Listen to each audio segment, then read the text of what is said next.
In this video, I'll show you how to view your Facebook activity log from your phone. The activity log lets you see a detailed record of everything you have done on Facebook, such as posts you liked, comments you made, pages you followed, and other actions on your account. First, open the Facebook app on your phone and make sure you are logged into your account.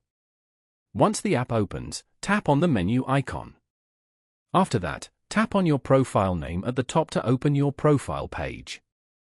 On your profile page, tap the three dots next to the Edit Profile button.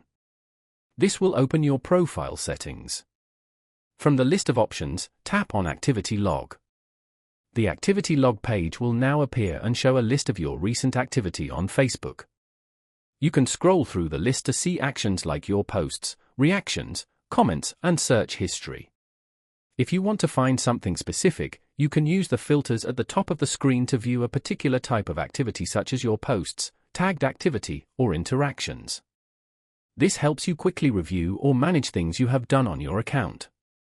And that's how you can easily view your Facebook activity log.